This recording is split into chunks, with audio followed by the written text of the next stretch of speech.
Mengapa banyak orang malu disebut profesinya sebagai sales? Ini pertanyaan menggelitik dan mungkin bagi Anda yang memiliki perusahaan atau pimpinan selalu setiap hari melakukan interview. HRD Anda pasti selalu melakukan rekrutmen untuk mengisi kekosongan sales, dan ini sudah terjadi bukan di zaman sekarang saja, sudah sejak dahulu. Orang selalu mengatakan bahwa pekerjaan atau profesi sales ini pekerjaan nista. Saya juga bingung mengapa demikian, sehingga tanggapan orang kalau sebagai seorang sales ini bukan pekerjaan yang atau profesi yang menarik. Padahal kalau kita lihat 10 orang terkaya di dunia, bahkan mungkin di Indonesia ya, 10 orang terkaya di dunia, 80-90% itu basicnya dari sales. Contoh aja Elon Musk, jualan mobil. Jeff Bezos yang peringkat 1 saat ini tahun 2022 itu jualan retail, Amazon. Bahkan ada yang jualan asuransi, seperti Warren Buffett, salah satunya dia memiliki usaha dengan berjualan asuransi. Yang kemudian Bill Gates jual perangkat lunak, Microsoft, belum yang lain-lain seperti Larry Page yang punya Google. Ya, dengan adanya itu sebenarnya orang sales ini merupakan orang yang membuat sesuatu perubahan di dunia. Kalau bayangkan saja kalau tidak ada orang sales. Contohnya yang Anda pakai saat ini, dari handphone, pulsa, paketan data ya, atau mungkin pakai wifi, baju yang Anda gunakan, jam tangan yang Anda gunakan, kacamata kalau Anda berkacamata, semua itu Anda beli dari siapa? Dari orang yang jualan. Bayangkan saja kalau tidak ada orang yang jualan, kita ini tidak menggunakan apa-apa, kita ini tidak berkembang. Sehingga dengan adanya orang sales, perekonomian kita bisa bertumbuh, perekonomian dunia bisa bertumbuh, bisa berkembang. Saya ambil contoh saja, mengapa hampir malahan beberapa perusahaan di Indonesia selalu mengganti namanya sales dengan istilah-istilah yang supaya terlihat keren. Marketing eksekutif, ujung-ujungnya apa? Ya jualan, orang sales sebenarnya. Mengapa harus dirubah? Kenapa tidak tetap memakai sales? Hanya untuk keren-kerenan karena banyak yang tidak mau melamar sebagai orang sales. Padahal seperti yang saya sampaikan, kalau tidak ada orang sales, kita tidak menggunakan apa-apa. Apapun yang kita gunakan, hasil kerja dari seorang sales. Bahkan ada yang waktu sudah melamar, karena melihat jabatan yang dicantumkan ini marketing eksekutif, setelah ditanya pekerjaannya apa, dia tahu pekerjaannya jualan, akhirnya mundur, resign. Dan mengapa tidak banyak yang ingin mau jadi orang sales? Padahal sampai detik ini mau pakai online atau offline dengan cara konvensional kita juga berjualan. Kita harus mengetahui ilmu jualan. Seperti salah satu komika, Panji. Sebelum gue adalah seorang stand up comedian, sebelum gue rapper, sebelum gue nulis buku, main film, gue adalah seorang sales. Dia menyatakan dia orang sales juga. Kalau ada yang tahu Chandra Putra Negara, sebetulnya saya sendiri ada di bidang sales ini hampir 20 tahun. Basicnya ya orang sales juga. Dan saya berkecimpung di dunia sales sudah hampir 22-23 tahun terakhir ini saya memang orang sales. Dan sampai dengan detik ini saya bangga menjadi orang sales. Karena saya bisa merubah dunia, merubah perekonomian dan mengatur perekonomian. Karena dengan jualan saya. Kita lihat banyak latar belakang atau basic mengapa sih profesi atau pekerjaan sales ini selalu dikesampingkan. Banyak yang orang tidak mau. Saya tidak menyalahkan Anda semua, tetapi mungkin saja ada beberapa hal yang harus kita rubah.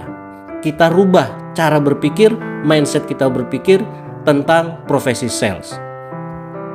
Yang menjadikan profesi sales ini terlihat tidak elit, tidak keren, karena zaman dulu latar belakang keluarga mungkin banyak yang tidak pernah menjadi sales. Karena kalau zaman dulu orang-orang ini lebih condong bekerja sebagai pegawai pemerintahan, TNI, Polri, atau nelayan atau petani. Sehingga untuk merubah kultur budaya itu, anaknya, putranya atau putrinya untuk menjadi sales itu kelihatannya kok berbeda dengan apa yang sudah terjadi. Sehingga pekerjaan sales ini atau profesi sales ini berbeda dengan yang lain, atau berbeda dengan lingkungan ataupun keluarga yang mereka tinggal saat itu. Nah, jadi menganggap bahwa latar belakang keluarga bukan dari orang sales, sehingga menganggap kalau saya jadi sales atau mereka jadi sales, mereka tidak punya kemampuan atau tidak punya wawasan. Kalau cara berpikirnya di situ, kita bisa lihat seorang dokter, apakah keluarganya, orang tuanya, kakeknya juga berasal dari dokter? Belum tentu juga. Tapi karena belajar, karena mengikuti pendidikannya, mereka bisa menjadi seorang dokter. Ini satu contoh saja. Yang kedua, orang kita ini memiliki habit yang maunya sesuatu yang pasti. Sehingga kalau pemikirannya ini orang sales ini kan hidup atau dapat bayaran atau bisa dapat uang setelah berhasil menjual sesuatu. Padahal juga tidak. Era sekarang salesman ini juga mendapat gaji pokok. Tapi mungkin ada yang bilang, wah gaji pokok salesman itu kecil. Memang, karena yang diukur adalah kinerja, hasil kerjanya. Kalau bisa menjual banyak, bisa menghasilkan banyak untuk perusahaan, atau bisa menjual produk sebanyak mungkin, otomatis keuangannya akan bertambah dengan namanya insentif atau komisi atau bonus. Wajar saja, karena pekerjaannya bisa dibilang sesuatu yang tidak pasti. Siapa yang bisa memastikan 20 outlet, 20 konsumen yang kita kunjungi, 20-nya semuanya order atau beli produk yang kita tawarkan atau jasa yang kita tawarkan. Nah, jadi kalau saya melihat orang-orang kita ini maunya sesuatu yang pasti. Sesuatu yang pasti, kalau angkanya juga tidak bertambah atau tidak besar. Kalau saya sebagai orang sales, saya memilih sesuatu yang tidak pasti, bisa kecil atau besar sekalian. Bagaimana kita bisa besar sekalian? Ya kita harus berusaha, kita kerja keras. Ya itu yang mendasari. Dua hal yang mendasari. Hal yang ketiga yang mendasari, faktor psikologis. Rata-rata orang takut diberi target. Padahal target ini hanya kumpulan angka. Yang paling penting itu bagaimana Anda mencapai target itu. Bagaimana Anda berjualan. Belum jualan tapi sudah takut. Bagaimana ceritanya? Nah, ini yang harus dirubah. Psikologis ini merasa tidak mampu. Ada juga yang bilang merasa tidak mampu. Bagaimana? Saya tidak mampu untuk berjualan karena saya tidak pernah berjualan. Kembali lagi ke pemahaman yang tadi saya sebutkan, yang saya jelaskan. Seorang dokter, apakah seorang dokter dia sudah pernah menjadi dokter terus tiba-tiba sekarang menjadi dokter? Semua ada trainingnya, semua ada pendidikannya, semua ada latihannya. Tergantung bagaimana Anda menyikapi, belajar untuk menjadi bisa berjualan. Dan ada lagi secara psikologis, orang malu, gengsi. Gengsinya karena apa? Gengsinya tadi karena tidak mendapat sesuatu yang pasti. Terus pekerjaannya ini berbeda dengan pekerjaan atau profesi keluarga, sehingga menjadi gengsi. Tinggal dari mindset kita saja. Yang keempat ini yang paling parah.